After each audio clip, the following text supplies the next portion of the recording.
Hi guys, and welcome to this week's vlog. I feel like I have a million and one things that we need to discuss before we ever even really get into the video. So let's just go ahead and talk about it. So last week we did kind of a video like this. We were sitting down, we were talking, I was crying, the usual stuff. But I was telling y'all last week, actually I don't think I did because I think I may have cut that part out, but I have just been very angry and very upset for a very long time, and I feel like I think that I'm hiding it really well, but in retrospect I feel like I'm somebody that, for lack of better phrases, I wear my heart on my sleeve.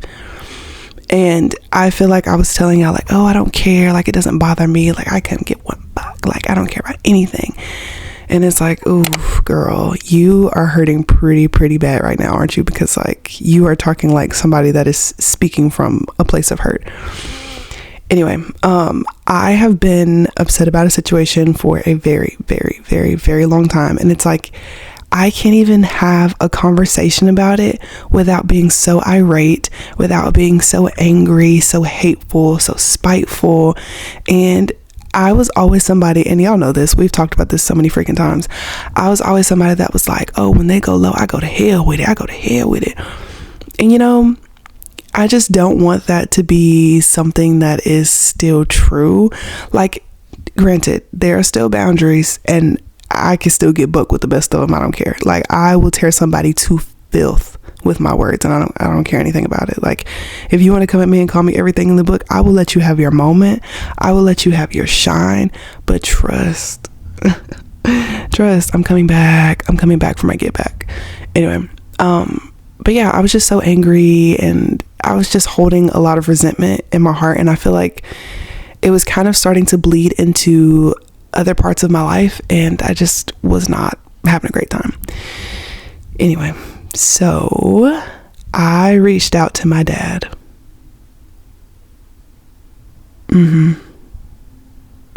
I did.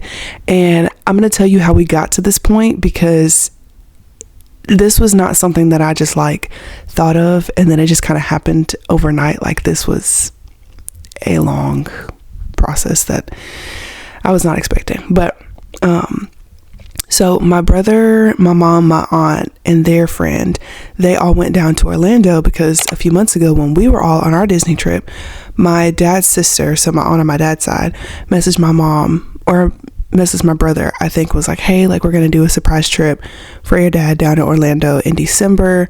We're going to go to Universal Studios, and we want you to kind of surprise him. The invitation was not extended to me, but it makes sense that the invitation wasn't extended to me because at the time my dad and I were still not communicating and hadn't been at that point for years. So my brother was super excited. At first, I kind of felt like it was a dig because here we are, my whole family, on this all expense paid trip to Disney World, sponsored by me and Justin. And then all of a sudden, you're texting my brother when that we're in Disney World, and you're oh yeah, I'm thinking about doing a trip. And let me just say, there are a lot of people in my family that are dreamers, and they make these big grandiose plans and get everybody's hopes up. And then when the time comes to actually execute things, it falls by the wayside. And so originally I was thinking nothing may come of this. And I just really felt like it was a dig, but my mom was no, I really don't think it was a dig. I think this is actually genuine. I don't think that this is coming from a place of malice intent, because me and my aunt on my dad's side, when we were growing up, we hated each other because we basically grew up like sisters. But as I got older, I kind of got cooler in her eyes, which I feel like that happens because the same thing happened with me and my sister. My sister was the bane of my absolute existence whenever we were younger. But it's whenever I went off to college, she cried. She cried and cried and cried. And I'm looking at her girl, are we friends? Are we friends right now? And she was tore up. But me and my sister are really close. But yeah, my mom was I don't think that this is coming from a place of malice intent. I genuinely think that she's doing this because they're actually going to go.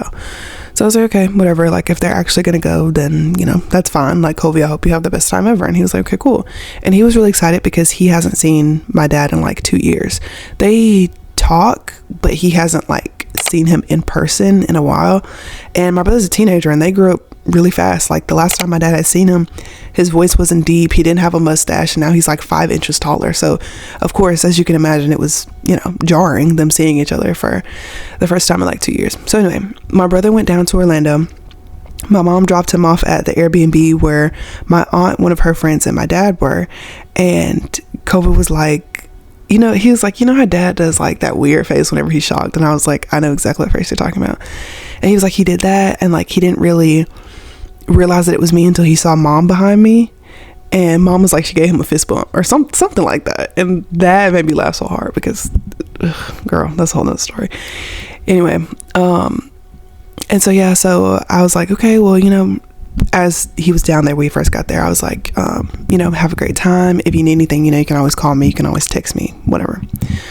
And so he went, and so the whole time he was down there, I was just like, almost like I feel like I was missing out, but at the same time I didn't want to be there. You know what I mean? Like I was just at a weird in between of like, I want absolutely nothing to do with that, but like what if I was there, right? And my nanny is my dad's mom, and she passed away in 2020 from ovarian cancer. And she was our glue for a long time. Like my great grandma, which is Nanny's mom, she was like the glue, and then Nanny was the glue. And Nanny knows how my dad is, and she knows how I am. And I used to always hate when people are like, you and your dad are just alike, and that's why y'all are always fighting. And I was like, I'm nothing like him, trust, nothing like him.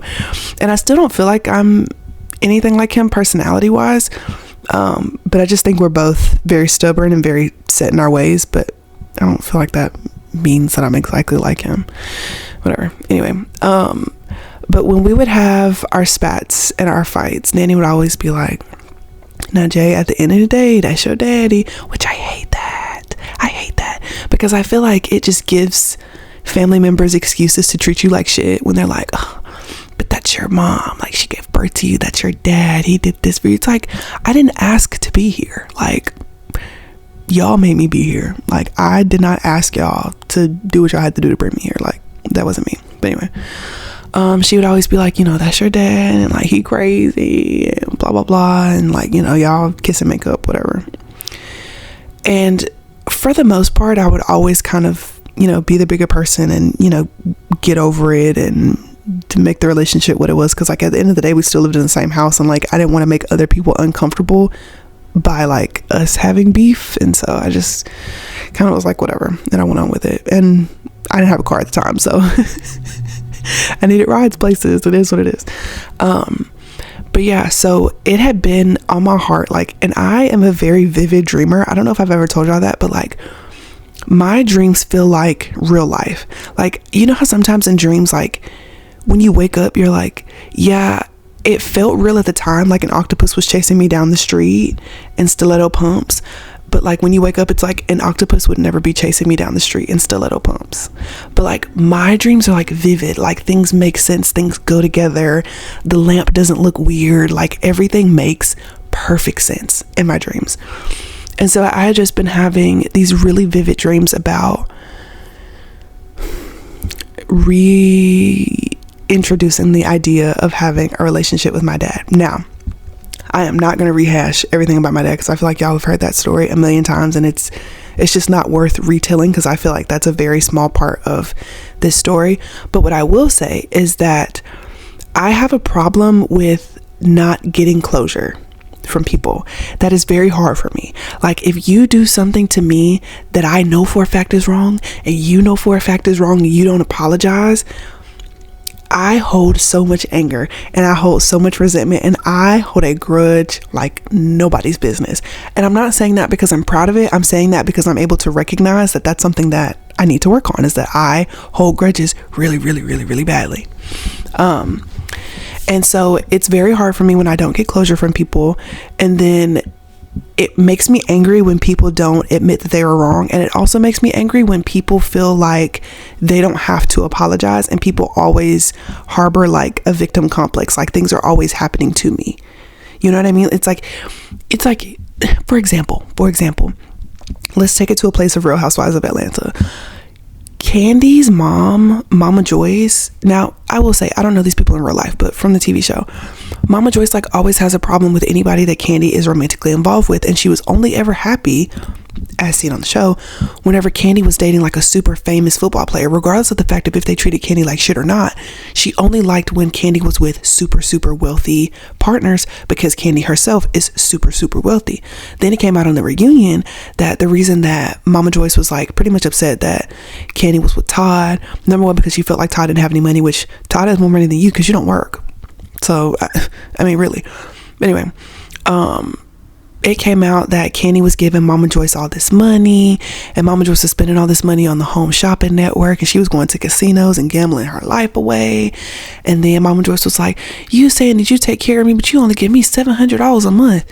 Girl, $700 a month and all of your other bills are paid? Like, what are you talking about? And this isn't like 2025, $700 don't really go that far. This is like 2008. $700 is going a long, long, long way.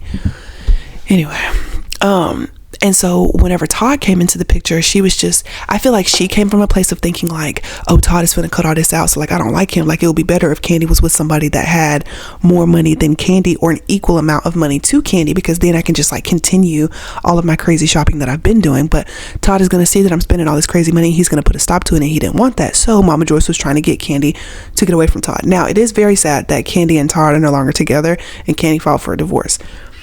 It was said that Todd was like cheating or something like that, which I'm not shocked by that. Not shocked by that. But anyway, I don't like when people come from a place, because even Mama Joyce tried to set up Todd. Like, Todd was going to go out with one of his friends. Mama Joyce was going to pay one of the friends to set Todd up, basically, and like take pictures of Todd and this girl being all over Todd, and the girl was going to be in on it too. And she was going to set Todd up so that him and Candy would break up. And I think that that is absolutely insane. Like, that doesn't make any sense to me.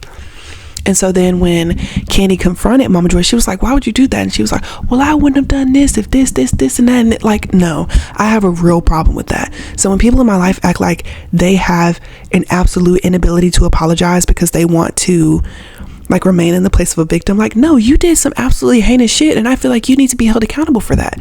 So people not taking accountability and not apologizing is a very, very, very big problem with me, and I do not like it. It burns my ass. It chaps my ass when somebody can't give an apology, for real. Anyway, so yeah, I knew going into the situation I was not going to get closure. He was not going to say sorry, and he was not going to acknowledge anything that he did. And much to my chagrin, I was going to have to be the bigger person. I had to go into this very first conversation accepting all of that, accepting that I wasn't going to get any closure. I wasn't going to get an apology. I wasn't going to get an acknowledgement. And if I felt like I needed to bring it up, it was going to be blamed on me somehow, or he was going to be like, well, I wouldn't have done that if you wouldn't have done this, and like, my life is so hard. It's like, everybody's life is hard. Everybody's life is hard. So going into that first conversation, that's kind of what I knew, and so I feel like I was very prepared for it. Now, before this, I talked to my brother, and I was like, does he ever bring me up? And he was like, yes, he brings you up. I was like, and says what? And he was like, he just asks, like, you know, how you're doing. And he always says that he hopes that, you know, one day you'll reach out. I had a problem with that. I had a problem with that because regardless of how old I am, like, I'm still your child. And so it's like, you could have reached out, but to his defense, I did have him blocked on literally everything. I had him blocked on everything. He couldn't even send me a postage stamp if he wanted to. Okay. So yeah. So anyway, but yeah, he was just like, he hopes that one day you'll reach out. So I was like, okay, whatever. And I was like, Hovey, I don't even know what to say. Like, I don't even know how to broach this conversation. And he was like, don't go into it trying to be like all philosophical, like just have a normal conversation like a normal person. Like, don't bring up what happened, just have a conversation. And I was like, okay, I'll keep you updated. I may text him tomorrow. This was on Sunday. So on Monday, time comes, I text him and I was like, hey, this is Jay. I know that we haven't talked in a while, you know, just wanted to check in on you and see how you're doing. He texted back immediately. It was almost like he responded to the text before I could even fully send the text. And I'm not going to go into like everything that we talked about, but it's been very casual. It's been very surface level. Like, he was like, oh, how's my grandson, talking about JoJo, because the last time we talked, JoJo was like maybe 1 and JoJo's almost 4 now. And I was like, oh, he's good. And then, we have another dog, Jet, and I was, showing him Jet, and he was like, oh, like, what's Jet's personality like, blah, blah, blah. And then the picture that I sent of JoJo, it had pictures of the places that we traveled to in the background. And he was like, oh, you've been doing traveling? And I was like, oh, have we been doing traveling? Like, we've literally been all around the world. And that was another thing. I feel like he has missed so much. He's missed so much. Like, I graduated, passed the NCLEX, got my first job as a labor and delivery nurse, left my first job as a labor and delivery nurse. I'm now working at one of the top hospitals in the country. I'm really happy. We've traveled the world. Like, he has just missed a lot. And yeah, we've just been kind of catching up. And so I texted Kobe and I was like, hey, like, I texted him, he texted back immediately, and Kobe was like, duh, like, he's been waiting on this moment his whole life. Like, he's probably so geeked right now behind his phone. And I was like, yeah, well, we're just going to take it very slow. Like, not even gonna do too much. And at this point, I don't really have any expectations. I'm just kind of going with the flow right now. I don't really want to put too much pressure on too much of anything. It's just gonna be what it is. And so I think the day after I started talking to him, I texted my mom and I was like, hey, I just realized that I've been super angry. But yeah, I was like, I decided to reach out to my dad. So, yeah. And she was driving, and I feel like she just saw the first part, and so she called me immediately. And she was like, I saw the first part of your text, but I didn't see the rest. What'd you say? And so I told her, and she was like, okay. I'm not going to go into our whole conversation, but she was just like, okay. And she was like, I really hope that this time it works out and it can, stay being cool, basically. And so, yeah, that's just kind of where we are. Right before I started recording, I texted him, because I texted him on Monday and today's Friday, and I hadn't texted him since. But it's because I've been working and I've been sleeping, and I worked 2 days. I was off 1 day, which was yesterday, and then I go back to work tonight, and I just had a lot of stuff going on. But yeah, I do feel like there is a significant weight that is lifted off my shoulders. Like, I don't feel as heavy, and I also don't feel as angry, which I feel like is a really good thing. But yeah, I don't really have very many expectations. When I was talking to Justin about it, he came from a place of like not really understanding why I was doing it in the first place, because Justin doesn't have a relationship at all with his dad, and he never has. And so he was just kind of like, this person has made you so angry and has caused you so much stress and strife, and you've given them chance after chance after chance after chance. So like, why are you giving them more opportunity to make you upset and put you right back in the place that you were? I was like, I completely understand what you're saying, and I know that you're only coming from a place of like wanting to protect me and wanting to protect my feelings, but I just feel like this is one of those things that I, for whatever reason, I feel like I need to do, and I just need your support. And he's like, okay, you got it. And he's been extremely supportive the whole time.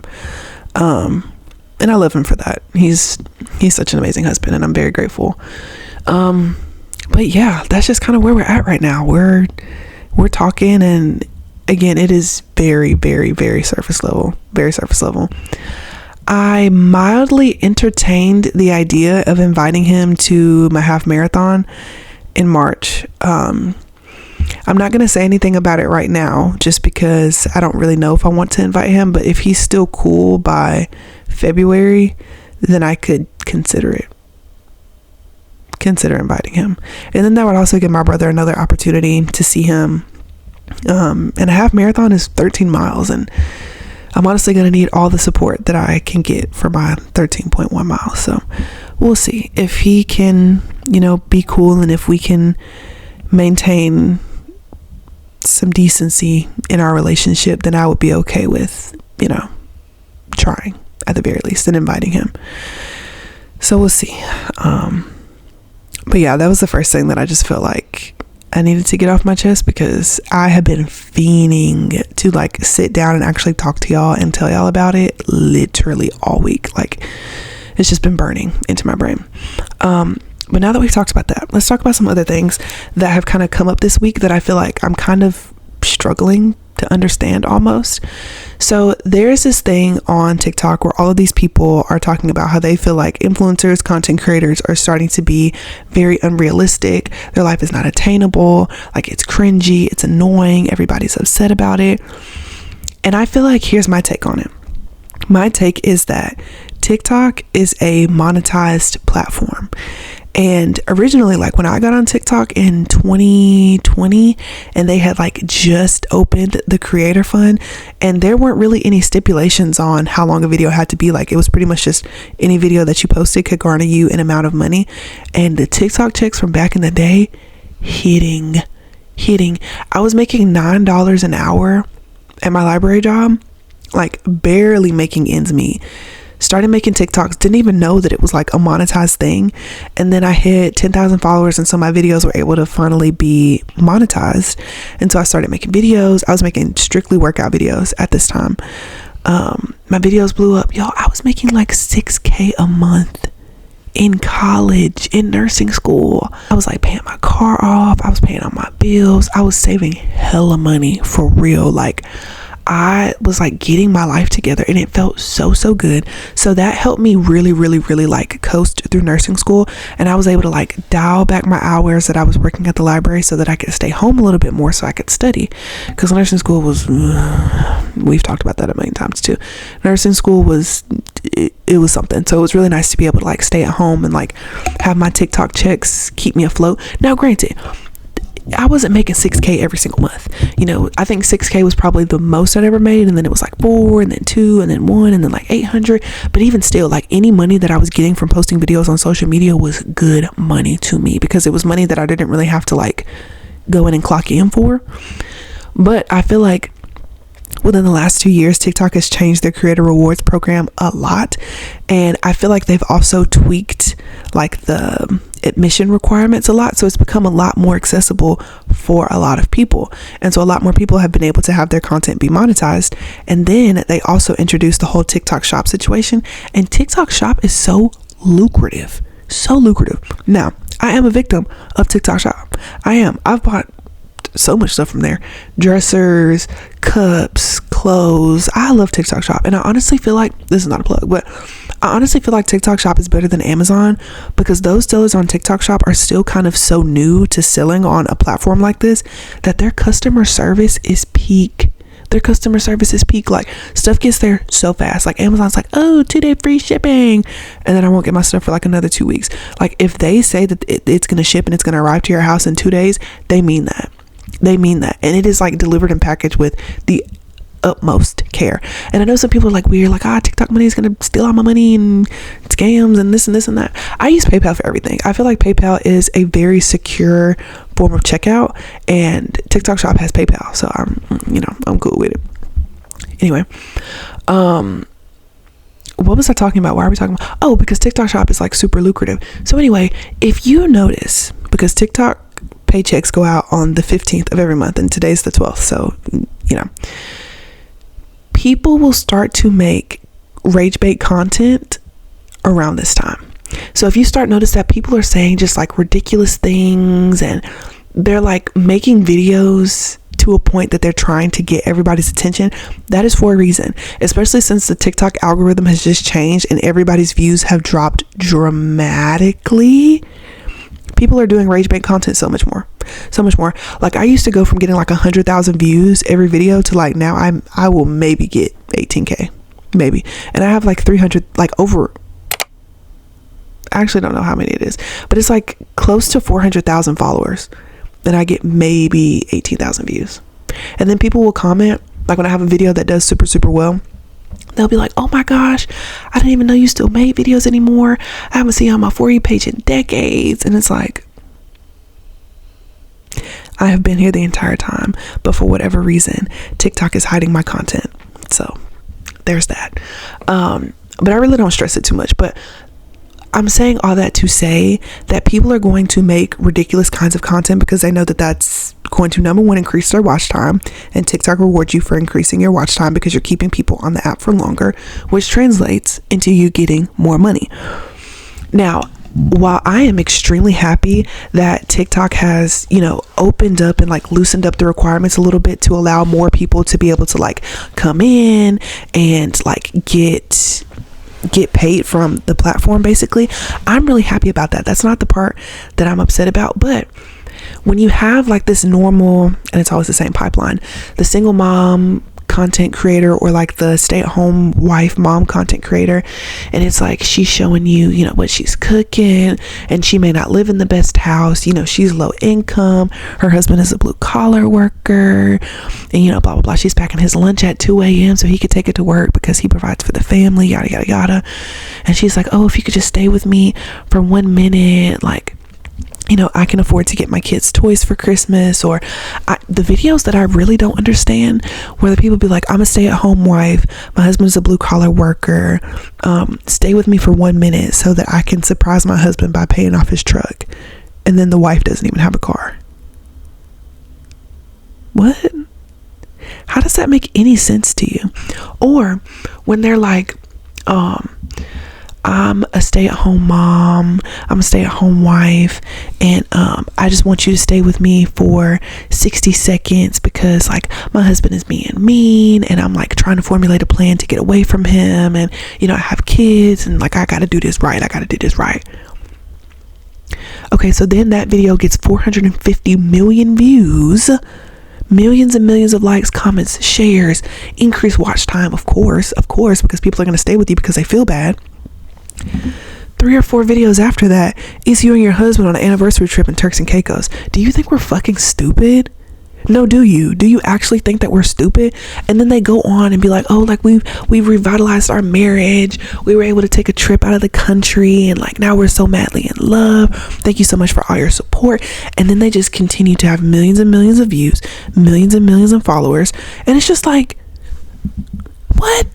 How did we even get to this point?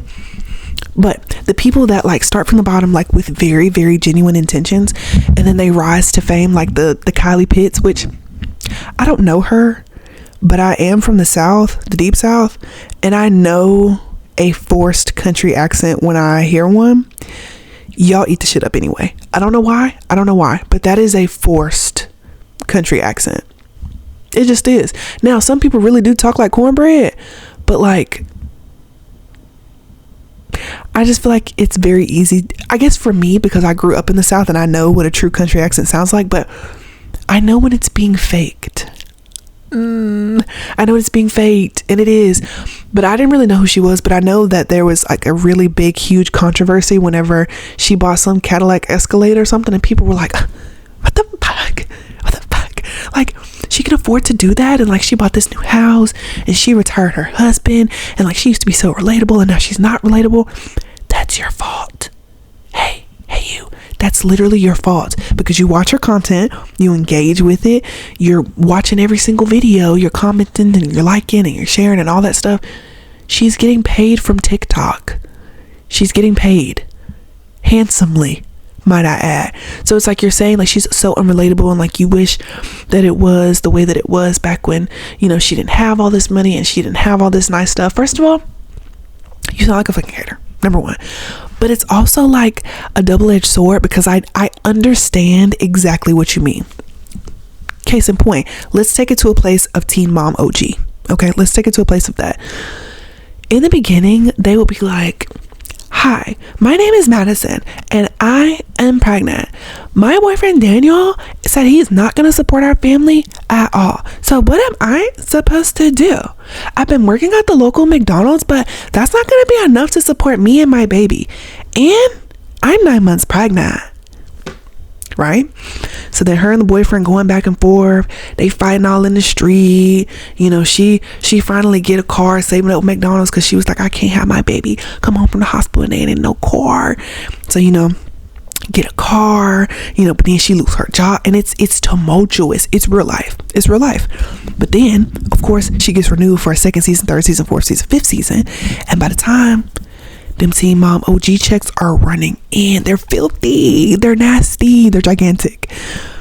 So now it's like you have champagne problems, right? It's like, my fucking baby dad doesn't even want to watch my damn kids while I go to Barbados with my new man. Like, he's just hating because he really wants me back, but he needs to spend time with his son, and I'm giving him the opportunity to do that. And so today I'm gonna drop Malachi off to his dad, and that's just gonna be it. And it's just like, girl. And then she up at the door with Malachi 4 years old at this point. He's like, daddy, but then the dad never comes to the door, so then they gotta cancel their trip to Barbados. So I understand what y'all are saying. It gets to a point when it's like, I kind of miss when it was like gritty and like hard to watch and borderline sad. I get what y'all are saying, but like, if you really, really like a creator for who they are, you're gonna grow with them. You know what I mean? Like, you're not gonna automatically turn into a hater and be like, oh my God, I can't stand them. Now, there's an influencer that we all know and love, Monet. I love Monet. She's gorgeous. She's funny. She seems like she's such a girl's girl. Her editing style is fantastic. Her content is top tier. I absolutely love Monet. But whenever I found her, she was in nursing school. And she was like a few semesters ahead of me, and I used her for like inspiration. Like, she was making content, and I found her before she like blew up for real. Like, she was still doing like her nursing school vlogs and like getting ready for clinical and all this stuff. And she became famous. Like, she graduated nursing school, but she never took the NCLEX, so she's not a registered nurse because she never took the licensure exam. But by the time it came for her to like take the NCLEX, she had already blown up, and she became the Monet that we all know and love. So naturally, she was just like, I think I'm just gonna take a break, and I'm just gonna do social media for a while. That ended up being a great power money move for her. So of course, she's like TikTok's princess right now. Like, she is Queen Monet, and so she's getting invited on all the brand trips. She's with all the influencers that we know and love on every trip of the summer. She's here, she's there, she's everywhere. She's on the red carpet, she's doing interviews, she's at the big A-list events. Like, she's everywhere. But it got to a point where like, it was just content that I really didn't enjoy seeing as much. I still follow her, I still see her videos all the time, but it was just like content that I wasn't really interested in seeing as much at the time. Like, I was in a place of like wanting to see more like nurse lifestyle creators, and not people that were like super rich and like jet setting off to places all the time. But I still love her, and I still love her content. But it's like, you have to be able to grow with the people that you like. You really do. Because now Monet is in a place of like wellness and like drinking her juices and meditating and doing yoga and like, all this stuff. And I still love her content, but I feel like people are they're very judgmental. But I stand from a place of like, you have to understand that TikTok is a monetized platform, and that people are getting paid for it, and they are going to make videos based off of what TikTok is showing them works. That's why we're seeing the same day in a life content over and over and over and over again, and it's fucking boring. It's so boring. It's like, oh, please, y'all don't all have to have the same day. But TikTok is rewarding everybody for having the same day. You get up at 5 a.m, you go to your 5 a.m. hot Pilates, you go grab a matcha, you come home, you do some work, which is pretty much just you editing the video that you are gonna post today. It's like, I'm catching up on some emails, I'm opening some PR, I had 3 chips for lunch, I went out with my girls, I did a 15-mile hot girl walk, and then I came home and I showered, and I went out with my friends, and I took some magnesium, and then I went to sleep. If I see anybody else do that, I'm going to scream. I'm gonna scream. But the beautiful thing about TikTok is that you can scroll and you can click not interested, because right now the people that are are giving me so much life on TikTok. All the small mom content creators, I love them. Brooke, I love her content. She actually is friends with one of my friends because I saw her video pop up on my For You page, and I went into the comments because I was about to leave a comment because I was like, oh my gosh, like, love this video, you just get a new follower. Why all my friends in the comments? And I'm like, y'all know her? Whenever we were at work, I was like, y'all know her? They were like, yeah, like, she's a nurse, like, I know her. And I was like, oh no. So I love her and I love her content, and I think she's amazing and fantastic. But it's like the smaller creators are the ones that are like grinding, like getting us out new videos every single day, giving us range, giving us variety. I like that. I'm very much into that. But I just feel like I full transparency, I have not posted on TikTok in like a week. Like, today's Friday, I haven't posted since Monday. I just have not even been in the mood to film on TikTok because I'm so afraid that people are going to look at my video, they're going to look at my content and be like, oh my god, like, I miss when she was in nursing school and she was crying every day, and now she's telling us that she's going on vacation again. Like, how unrealistic, how unrelatable. And it's like, there's so much stuff that I do behind the scene, but I feel like that doesn't even matter. Like, even when during Vlogmas, which, pause, time out, I stopped doing Vlogmas because it was making me so upset, and I actually hated getting up every day and filming for Vlogmas. I hated every second of it. Like, I was not having a good time, and it was making me feel like, do I need to take a break from YouTube? Like, do I need to just pull a Jelly Majette and just take a sabbatical and y'all have no idea where I am and what I'm up to? But it's like, no, I didn't really want to do that. I think I just really didn't want to do Vlogmas. Like, I'm already like, I was battling, I don't think seasonal depression, but I was having a really hard time with it getting dark so early, especially as a night shift worker. Like, I get home, go to bed, wake up, it's 3:00 and the sun is already going down. It's like, I can't even have a day because I already damn missed it. So it was really hard. So I stopped doing Vlogmas for my own peace of mind, just because like I genuinely was not having a good time and I really wanted to be happy. And I felt like one of the only ways that I could be happy was if I stopped doing Vlogmas and I put a lot more focus, a lot more time, a lot more effort into these vlogs and like making these vlogs a little bit longer, because the longer vlogs are my passion project. Like, these make me so happy, and like sitting here talking to you has been absolutely fantastic. Like, I've been talking for 37 minutes and I've been having the best time ever. Like, Vlogmas, she just wasn't it for me. Okay, no shade, but she just wasn't it for me. Anyway, what are we talking about?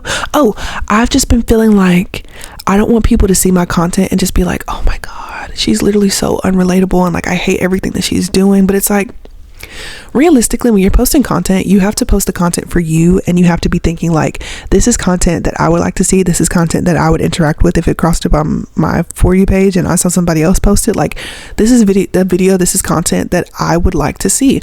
And you can't always think about like, oh my gosh, like people are gonna hate me, because it's like, people are gonna hate you regardless of what you do, so you might as well just do whatever you want. Like, that makes the most sense, right? Exactly. So yeah, I haven't posted for a while, but today I was like, you know what, I'm gonna film a vlog today. I'm gonna film a vlog of my day and like what I've been up to, and I'm just gonna post it, and it's just gonna be what it is.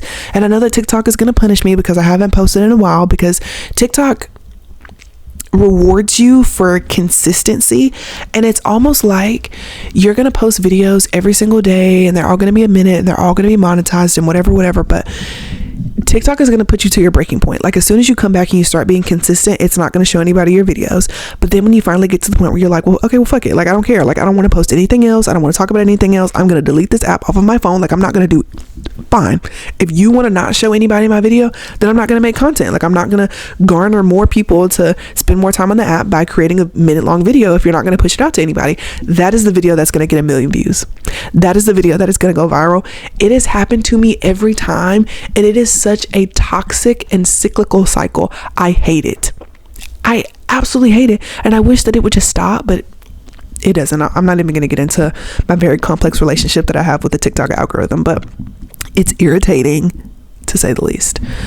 But yeah, so I just like have not been posting on TikTok. I've been posting on my Instagram story pretty frequently, but like not posting Instagram posts, because I feel like Instagram is very serious. It's really, really serious over there, and it's kind of scary. Like, everybody has to be so perfect and like put together and done up, and I don't like that. Like, I miss when we could just like post our drink from the day, and that be on like our Instagram main feed. Because back in the day when there were no stories, do y'all remember that? Y'all remember when there were no stories? Hell, y'all remember when Instagram videos came out? The shit was shocking. It was shocking. I remember I was on a church trip in Houston, and I was on the bus, and I was like, yo, Instagram got videos, and everybody was like, what? It was insane. But it's like, I don't know, Instagram is just very serious, and I feel like I can't really like 1000% be myself on Instagram. Like, I don't know, it just feels awkward. I don't know, it feels yucky sometimes. And I post a lot on my stories, but like I feel like even my stories are like very curated content. I don't know, I feel like this is like my most unfiltered. Like, this is just whatever is coming out of my mouth is whatever is about to go on the screen, which is whatever you're going to be watching in this video. Justin's home. But yeah, I feel like Instagram is just like a bit too serious for me, and I don't necessarily enjoy it very much. But I just don't like it. But yeah, I was kind of afraid of like being perceived in a negative way, and people thinking like, oh my gosh, like she's so unrealistic and she sucks, I fucking hate her. But I don't think that people would feel like that about me, because usually for the most part everybody loves me, so that's always great. Can I open that? Yeah. I thought it was my present. I like these mattress tissue. Thanks, I like them too. It's an Owala? Jojo, Dad got me an Owala.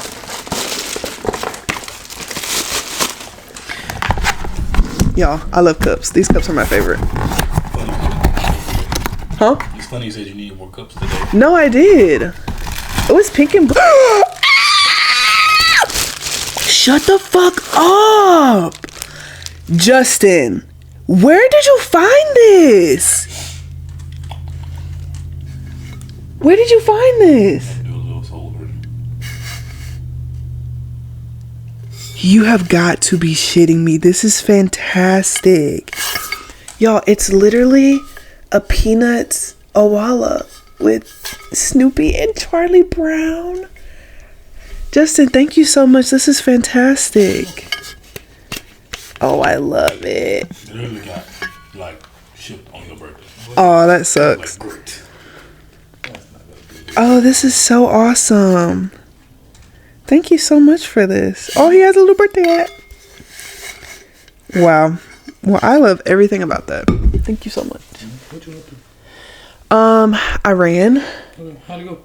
It went well. It's not cold outside. It's not. It's very like, apparently it's supposed to be like between 8 and 12 degrees on Monday though. 8? Here. 8? 8 to 12. That's what I said. 8? 8 to 12. Don't forget the 12. Well, that's unfortunate. We're not gonna be here though. True. We actually might be going to a place where it's warm. Yeah. Have you been outside? Yeah. Recently? Yeah. They gotta go potty? Maybe. But yeah. Usually most people like me, and so when I get hate comments, it is very jarring, and that's another one of those situations where I'm like, when they go low, I want to go to hell with it. But you know, sometimes it just really doesn't call for that, and I really do think that I'm growing up and starting to realize that sometimes I just take shit way too far. But yeah, I don't know, I guess I've just had a fear of being perceived, but I feel like we've talked about a lot. I feel like we have covered a lot of ground, so I feel like now would be a good stopping point to let y'all go ahead and get into the vlog. So I will see y'all later.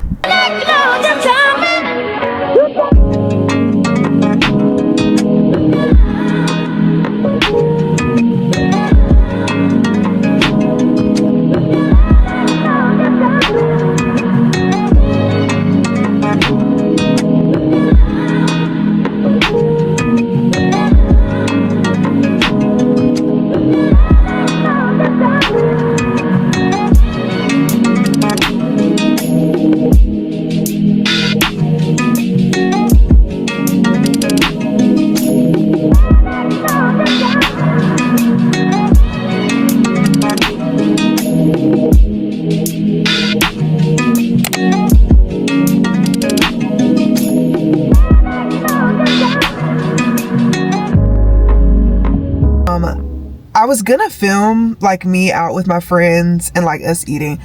First of all, girl, we was chowing down. And the last thing I feel like anybody would have wanted was a camera in their face. So that's why I really didn't film a lot.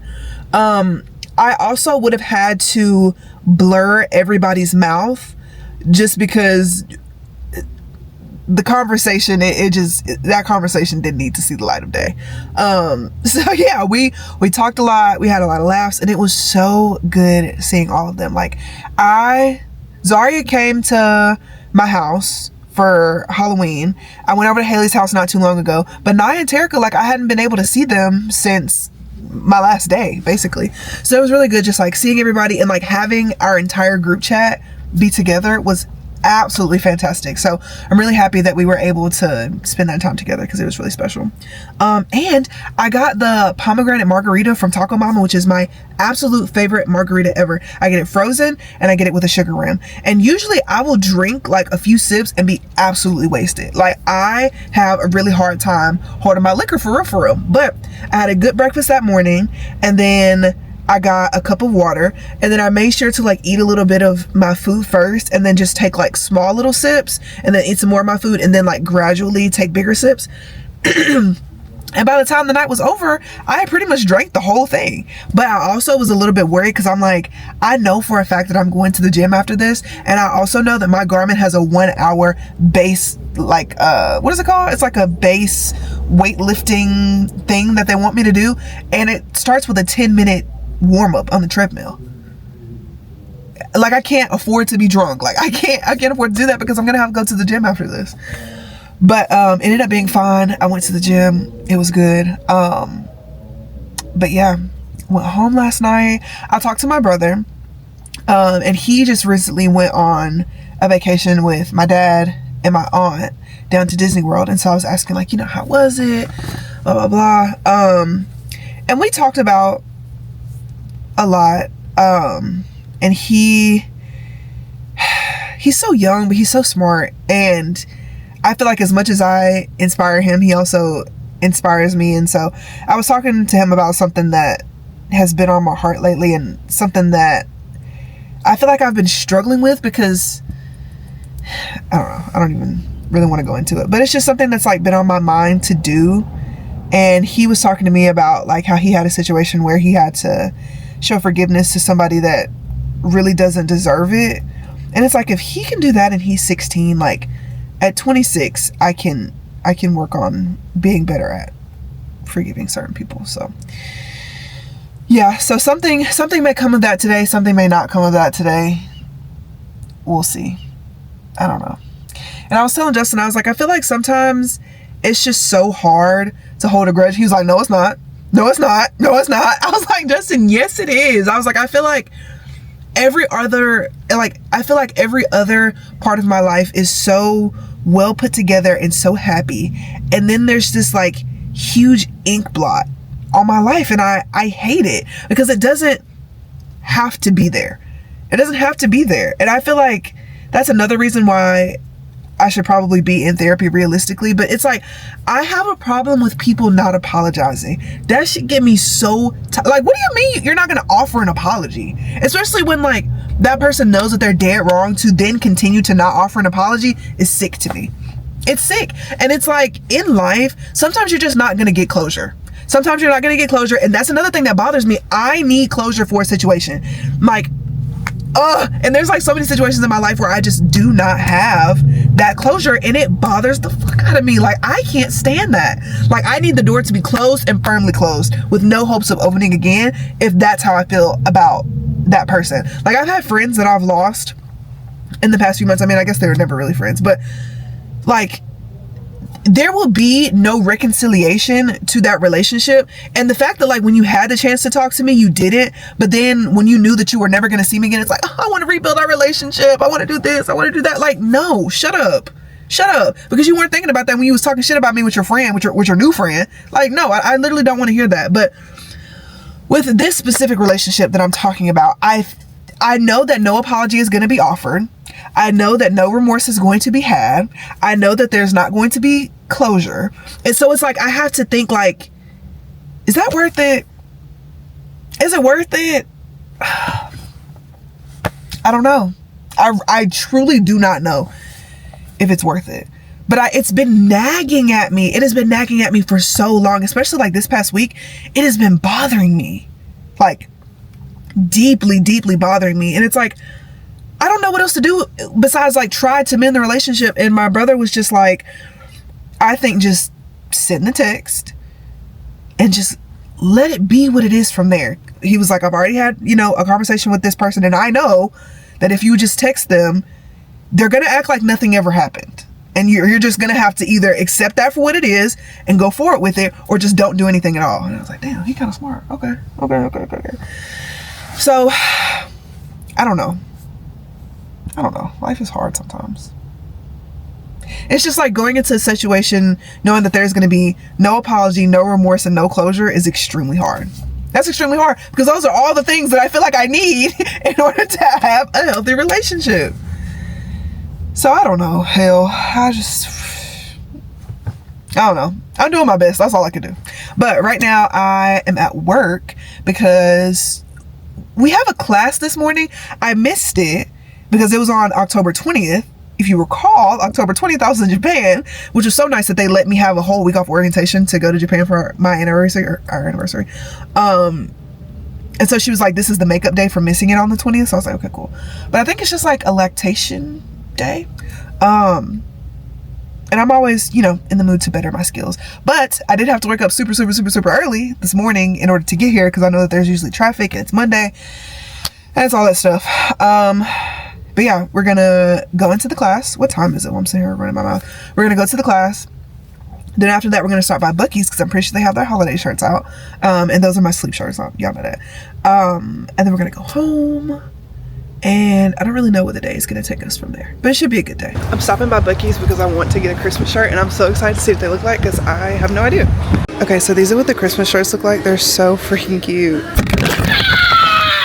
I see why. No sudden movement from anybody. I think it's doing it by itself. Hey, your thing on, oh, that's at 1%. That's 14%. Yeah.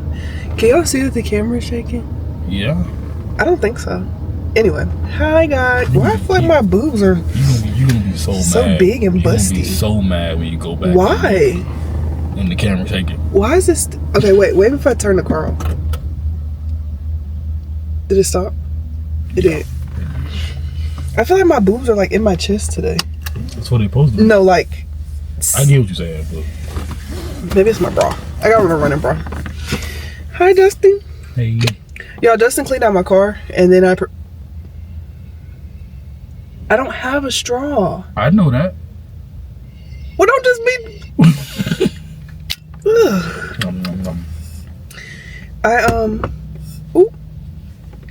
What was I gonna say? I don't know. I cleaned out your car, and then she promptly came in here and blew it up. Yeah, I spilled water everywhere. It's like, as he was saying, oh, your car is so clean, I spilled water everywhere. Like, on the screen, the dash, the windshield, all over Justin. Luckily, it's just water. If it was like coffee, I would have just stayed at home. Yeah, he would have been pretty mad. But I have an hour and 40-minute run today, and I'm not looking forward to it. I'm very scared. That's the longest I've ever run. Like, the most minutes I've ever ran, I think, is like 50. So. Is your watch going to allow you to run for 100? Not 140. Hour 140? Yeah, that's the Garmin plan for today. Oh, alright.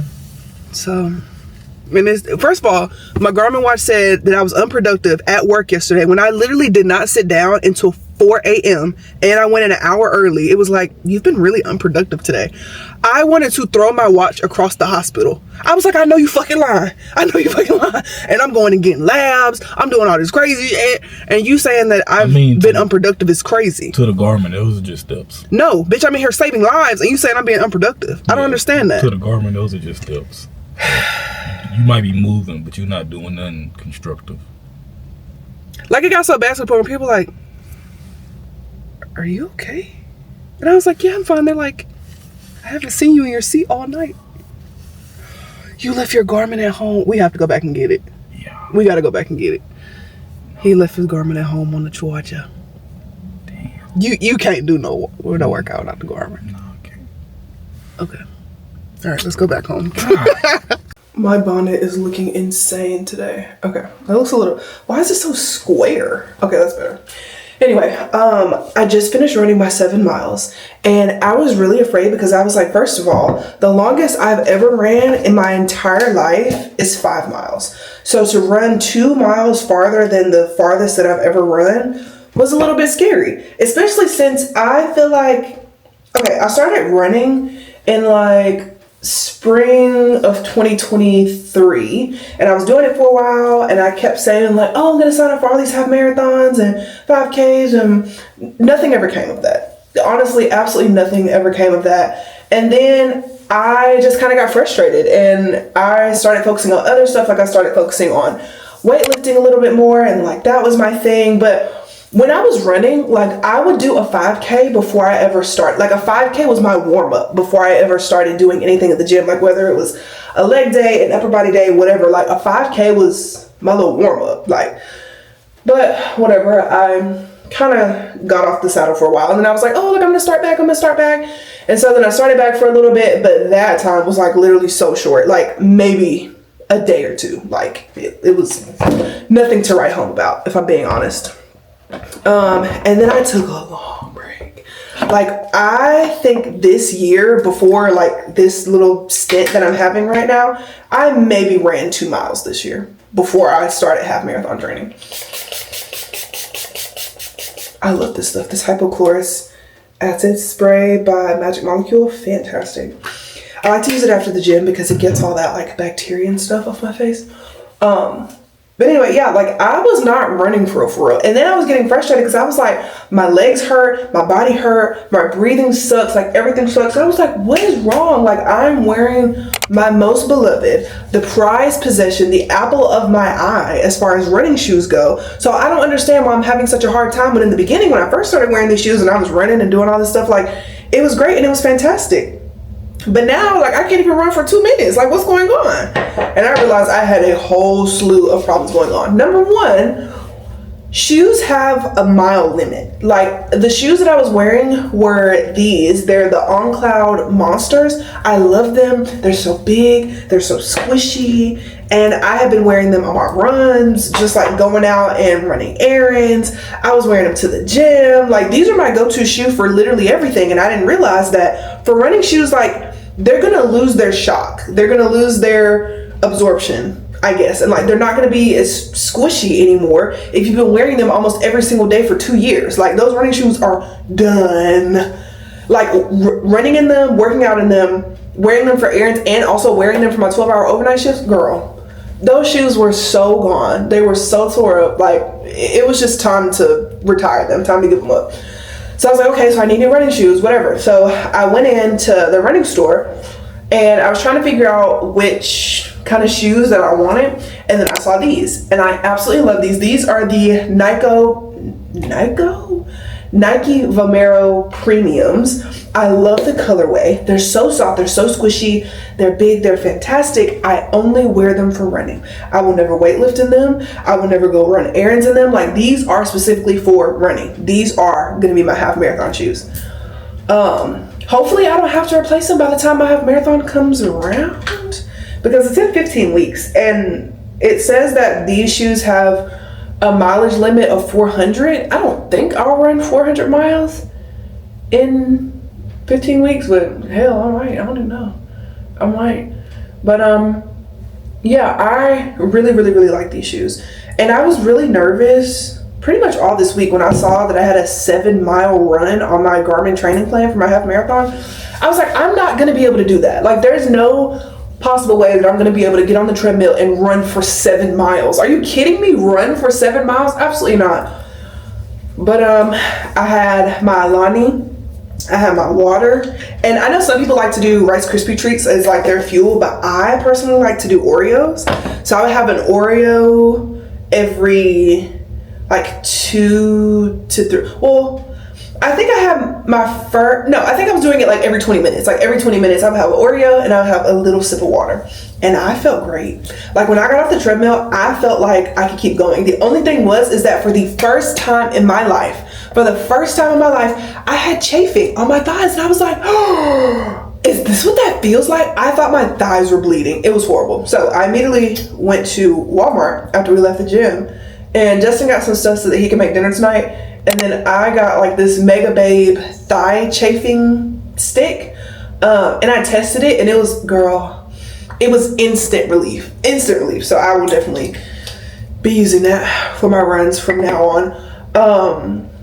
I still don't technically know what I want my running outfit to be, because it's going to be the springtime in the South, which means it's going to be fucking hot. So I'm probably going to wear maybe a tank top and some shorts. We'll see. Pants will not be seeing me. For my half marathon. So it's definitely going to be shorts. But I have to figure out which kind of shorts. Like, do I want to wear like my Swiftly high-rise, whatever, the shorts that I had today on? Do I want to wear those, or do I want to wear something more like biker short-esque? But I don't like the way that biker shorts run up. So I don't know. It'll be a work in progress. But we are going to go eat dinner, and then me and Justin are going to watch the new season of Percy Jackson, the first 2 episodes that just came out. Thank you guys so much for spending this week with me. Be kind to yourselves, be kind to others. I love you, and I will see you next week.